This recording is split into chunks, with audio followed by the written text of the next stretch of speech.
राम राम। नमस्कार। India news Haryana देख रहे हैं आप। आपके साथ मैं हूं रोशनी सिंह। दिल्ली एनसीआर में प्रदूषण का कहर देखने को बन रहा। एनसीआर में लगातार बढ़ रहा है प्रदूषण का स्तर। कई इलाकों में खराब श्रेणी में पॉल्यूशन पहुंच चुका है। दिल्ली गुरुग्राम में बढ़ते प्रदूषण से लोगों को भारी परेशानी का सामना करना पड़ रहा है। तो दिल्ली एनसीआर में प्रदूषण का कहर देखने को मिल रहा है। दिल्ली गुरुग्राम में बढ़ते प्रदूषण से लोगों को काफी परेशानी का सामना करना पड़ रहा। अब इस प्रदूषण ने लोगों को सांस लेना भी दूभर कर दिया है। तो आपको बता देते हैं कि आपके शहर में हवा क्या है। तो करनाल में 395, पानीपत में 355, कुरुक्षेत्र की बात करें तो 295। ये हम आपको आपके शहर की जो हवा है उसका लेवल बता रहे हैं। जिंद में 272, कैथल की बात करें तो यहां भी 272, यमुनानगर 249 AQI मापा गया है। रोहतक की बात करें तो 248 AQI का लेवल देखने को बन रहा। सोनीपत में AQI का लेवल 247 देखने को बन रहा है। फतेहाबाद की बात करें तो AQI का लेवल 236 तक पहुंच गया। ये आपकी शहर की जो हवा है कितनी प्रदूषित हो चुकी है ये हम आपको बता रहे हैं। फरीदाबाद में AQI लेवल 232 तक पहुंचा है। बहादुरगढ़ की बात करें तो 206 AQI लेवल मापा गया। पलवल में AQI लेवल 206।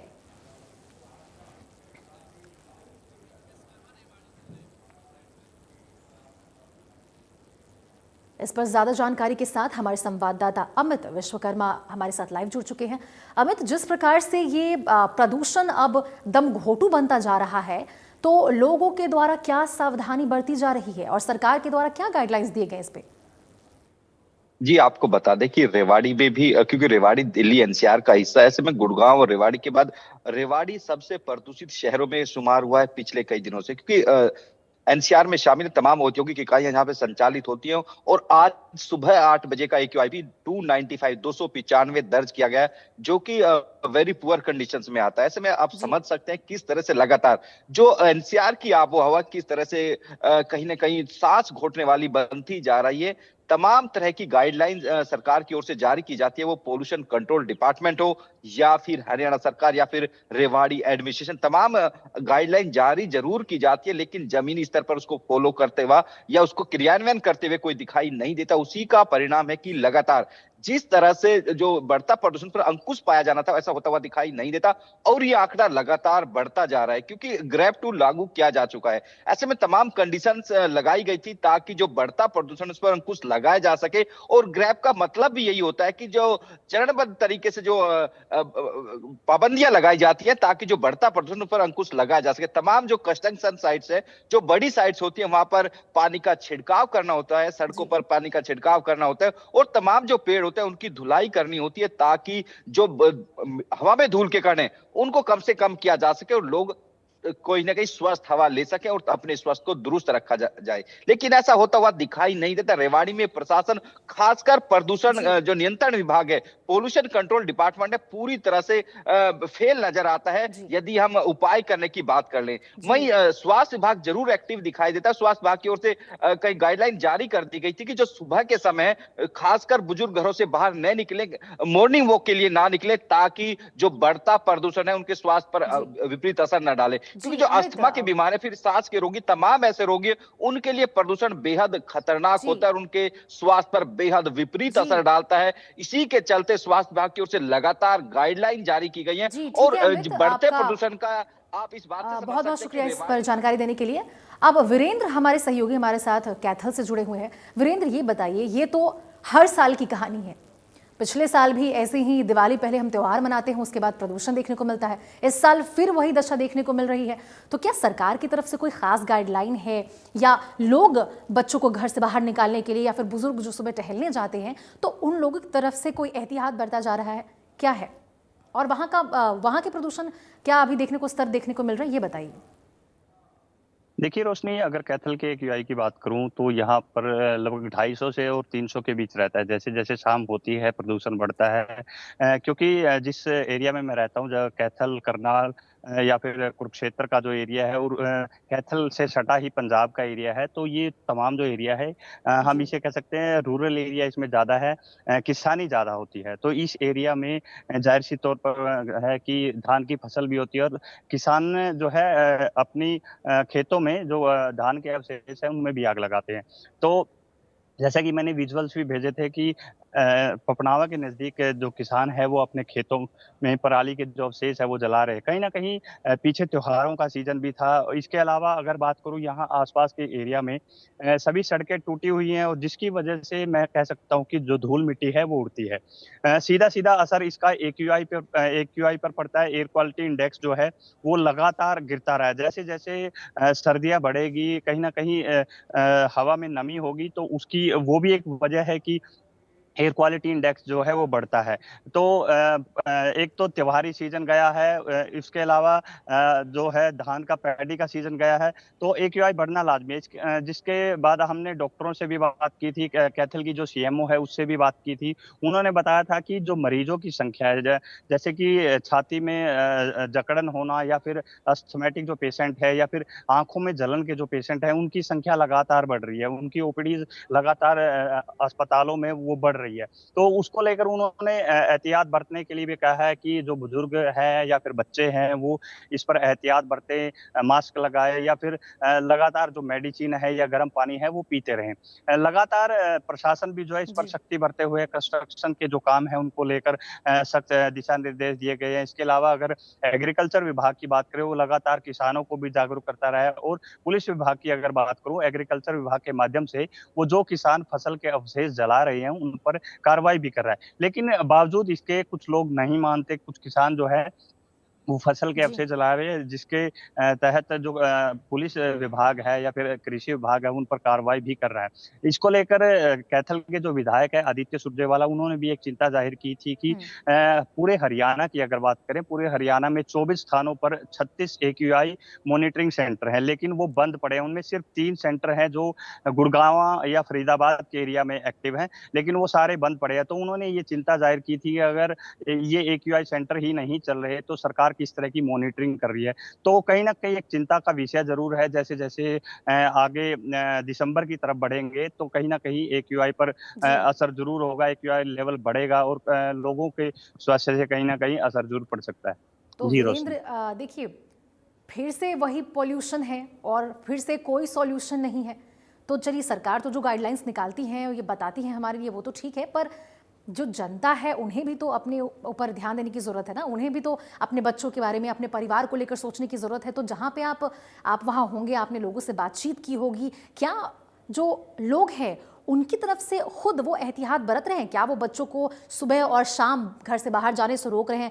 जो बुजुर्ग टहलते हैं मॉर्निंग वॉक के लिए, उन्हें डॉक्टर का सलाह दी जाती है, तो क्या वो इस प्रकार से अपने आप को घर में सुरक्षित रह रहे हैं? क्या वो घर में प्योरीफायर का इस्तेमाल कर रहे हैं ताकि जो भी प्रदूषण उनके घर में भी है वो भी जा सके? पानी पीने की जो ज़्यादा से ज़्यादा कहा जाता है कि पानी पिए इस बीच, तो ये सारी चीज़ें आपने बातचीत के दौरान कुछ पाई कि लोगों के द्वारा एहतियात बरता जा रहा? देखिए रोशनी, लोगों से बातचीत भी की गई थी, डॉक्टरों से भी बातचीत की गई। उनके द्वारा यही कहना है कि एहतियात जरूर बरतनी चाहिए, क्योंकि लगातार जिस तरह से पोल्यूशन या एयर क्वालिटी इंडेक्स बढ़ रहा है उसको देखते हुए यही लगता है कि बच्चे और बुजुर्ग, यानी ज्यादातर जो बुजुर्ग है वो अस्थमेटिक पेशेंट होते हैं, और उनमें जी। अस्थमा की जो है लक्षण पाए जाते हैं। और जिसको देखते हुए ये जो पोल्यूटेड एयर है ये उनके फेफड़ों को नुकसान पहुंचा सकते हैं। वही चीज बच्चों के साथ है। जो बच्चे हैं, छोटे बच्चे हैं, कहीं ना कहीं ये हल्का सा जो प्रदूषण है उनके फेफड़ों पर असर डाल सकता है, उनकी जो सेहत है उसको खराब कर सकता है। लगातार जो डॉक्टर्स हैं वो यही सलाह दे रहे हैं कि इस तरह से जो लोग हैं वो अपने घरों से कम निकले, मास्क का प्रयोग करें, या फिर ट्रैवल जो है वो कम से कम करें, क्योंकि ज्यादातर जो पोल्यूशन है वो सड़क के आसपास होता है या फिर फील्ड जी। एरिया में होता है। तो उनका यही कहना है कि ज्यादा से ज्यादा एहतियात बरतें, पानी पीते रहें, क्योंकि पानी से लगातार जो डाइल्यूट हो जाता है। और इसके अलावा जी। उनका यही कहना है कि जो जरूरी प्रिकॉशंस है, जो जरूरी मेडिसिन है, वो लगातार लेते रहें और बाहर निकलें तो मास्क का प्रयोग जरूर करें। कहीं ना कहीं जो जिला प्रशासन है या फिर हम ये पुलिस प्रशासन की बात करें, एग्रीकल्चर विभाग की बात करें, वो जी लगातार लोगों को भी, किसानों को वो जागरूक जरूर कर रहा है। लेकिन जो लोग इस तरह की इनके जो एहतियात नहीं बरतते या अधिकारियों की बातें नहीं मानते, उनके दिशा निर्देशों का पालन नहीं करते, उनके ऊपर जुर्माना भी लगाया जा रहा है और एफआईआर भी की जा रही है। जी रोशनी। जी, बहुत बहुत शुक्रिया वीरेंद्र। तो south Haryana bureau chief Gulshan Grover हमारे साथ गुरुग्राम से जुड़ गए हैं। गुलशन, ये बताइए कि जिस प्रकार से बाकी सभी जगहों पे प्रदूषण का लेवल देखने को मिल रहा है, क्या गुरुग्राम में भी यही स्थिति बनी हुई है? यहाँ पर भी इसी प्रकार से लोगों को सांस लेना भी दूभर बन चुका है? गुरुग्राम की हवा एक बार फिर जहरीली हो चुकी है और इस समय गुरुग्राम का एयर क्वालिटी इंडेक्स 330 के पार है, यानी बेहद खराब श्रेणी में इसे माना जाता है। और कई इलाके हैं जहां पर 177 भी है, जो कि गुड़गांव का मिनी सेक्रेटेड एरिया है, जहां पर तमाम जिले के बड़े आला अधिकारी बैठते हैं, वहां का 170 दर्ज किया जा रहा है। और कई इलाकों में 330 के पार है, जो कि बेहद खराब श्रेणी में है। हालांकि इसको लेकर अब मरीजों की संख्या भी अस्पतालों में बढ़ने लगी है, चाहे वो सांस लेने में दिक्कत के मरीज हों, इसके अलावा खांसी के मरीज हों, जुकाम के मरीज हों, अस्थमा के मरीज हों, एलर्जी के मरीज हों।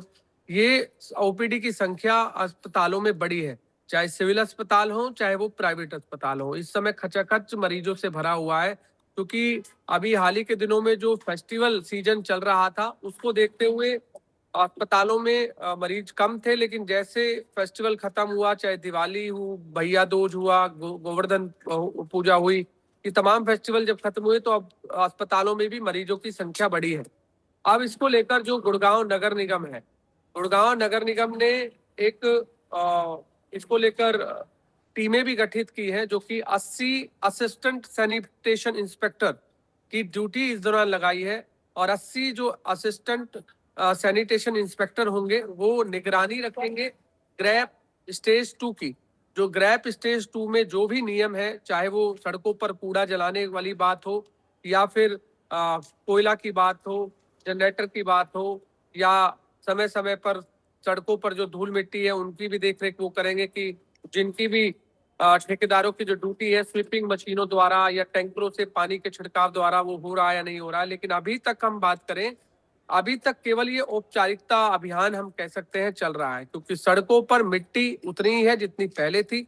सड़क किनारे स्वीपिंग मशीनों से मिट्टी हटाने का जो कार्य है वो रात को कुछ मशीनें करती जरूर है, लेकिन वो औपचारिकता तौर पर ही केवल हम कह सकते हैं कि वो की जाती है। उसमें कहीं ना कहीं सीरियसनेस नहीं दिखाई जाती है, क्योंकि एयर क्वालिटी इंडेक्स जिस तरीके से बढ़ रहा है उस तरीके से अगर नगर निगम काम करेगा तो एयर क्वालिटी इंडेक्स को रोका जा सकता है। क्योंकि सड़कों पर पानी का छिड़काव तो आप कर रहे हैं, वो भी केवल कुछ इलाकों में या हम कहें कि खाना पूर्ति के लिए किया जा रहा है, लेकिन जो पेड़ पौधे हैं जिन पत्तों पर इस समय मिट्टी छाई हुई है, कि वहां पर पानी छिड़काव करना जरूरी नहीं है, वहां पर भी बेहद जरूरी है।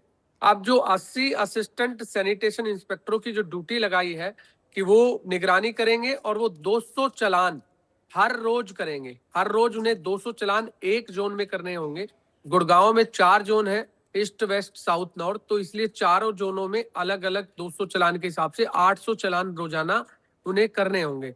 इसमें जो हर जोन के जो ज्वाइंट कमिश्नर है, ज्वाइंट कमिश्नर की को मॉनिटरिंग के लिए लगाया गया है। वो मॉनिटरिंग करेंगे इस पूरे मामले में, जो भी जिन भी इंस्पेक्टरों की ड्यूटी इस दौरान लगाई गई है। लेकिन अब ग्राउंड स्तर पर जो कार्य है वो नगर निगम का दिखता है या नहीं दिखता है, इसमें कितनी सख्ती बरती जाती है नगर निगम की तरफ से, वो एक बेहद सवाल है। क्योंकि ग्रैप जो स्टेज 2 जब लागू कर दिया गया तो स्टेज 2 में काफी ऐसे कड़े नियम है जिनकी पालना कराना बेहद जरूरी है। अगर पालना नहीं करवाएंगे तो और ज्यादा एयर क्वालिटी इंडेक्स बढ़ेगा। अब सरकार और प्रशासन ने अपने नियम तो बना दिए हैं, लेकिन अब लोगों को भी जिम्मेदारी समझनी जरूरी है, क्योंकि लोग भी इसमें अगर सहभागिता देंगे तो वो खुद सांस लेने में दिक्कत से के मरीज नहीं बन पाएंगे, या फिर दमा के मरीज नहीं बन पाएंगे, आंखों में जो जलन हो रही है उससे आप बच पाएंगे, खांसी नहीं हो पाएगी, आपको जुकाम नहीं हो पाएगा। तो लोग भी अब अपनी जिम्मेदारी को समझें और जिम्मेदारी के साथ जो भी नियम क्रैप स्टेज 2 में बनाए गए हैं उनको उनकी पालना करें, क्योंकि अगर वो पालना नहीं करेंगे तो वो खुद ही बीमारी का शिकार होंगे, और जब बीमारी का शिकार होंगे तो उन्हें अस्पताल जाना पड़ेगा, अस्पताल में उनके खर्चा लगेगा, उससे उन्हें और ज्यादा दिक्कत आएगी। अब आज का जो सुबह का एयर क्वालिटी इंडेक्स है 340 हमने देखा कि कई इलाकों में दर्ज है और कई इलाकों में 170 इस समय दर्ज किया जा रहा है। लेकिन हम इस समय आसमान देख रहे हैं। कल हमने जब मॉर्निंग में तमाम दर्शकों को बताया एयर क्वालिटी इंडेक्स के बारे में, और आज जब हम बता रहे हैं तो आसमान पर इस समय सफेद जो चादर है वो ढकी हुई है। कल हमने देखा था कि नीला आसमान नजर आ रहा था, लेकिन आज नीला आसमान नहीं नजर आ रहा। आज सफेद चादर ढकी हुई है। सूरज निकल चुका है, लेकिन सूरज के साथ साथ जो धुआं है वो जरूर अभी भी, जो प्रदूषण है वो अभी भी हम देख रहे हैं कि चारों तरफ हमें नजर आ रहा है। तो इससे परेशानी यही है कि अगर डॉक्टर भी यही सलाह दे रहे हैं कि आप अगर बाहर निकल रहे हैं तो आप इस समय जो जी, बहुत बहुत शुक्रिया गुलशन। अब चलिए आपको ग्राफिक्स के जरिए हम आपको समझाते हैं कि क्या क्या ऐसे तरीके हैं जिससे आप इस प्रदूषण से अपना बचाव कर सकते हैं। तो देखिए, प्रदूषण से बचने के लिए दरवाजे और खिड़कियां बंद रखें, जरूरी होने पर ही घर से बाहर निकलें। घर से बाहर जाने पर मास्क तो जरूर से जरूर लगाएं। ये ऐसे तरीके हैं जिससे आप प्रदूषण से बच सकते हैं। पार्क में टहलने से परहेज करें। जब तक ये प्रदूषण से का स्तर नीचे नहीं हो जाता तो खुले में व्यायाम ना करें। ये ऐसे कुछ तरीके हैं जिससे आप इस जहरीले प्रदूषण से बच सकते हैं। और ज़्यादा से ज़्यादा पानी पिएं, जितना हो सके। आप खाने में हल्दी, गुड़, अखरोट ये सारी चीज़ें शामिल करें। दरवाजे और खिड़कियां ज़रूर बंद करें, क्योंकि जो प्रदूषण आपके घर में जो हवा जहरीली हो चुकी है, इसलिए ज़रूरी होने पर ही घर से बाहर निकलें और अपने परिवार का ज़रूरत से ज़्यादा ध्यान रखें।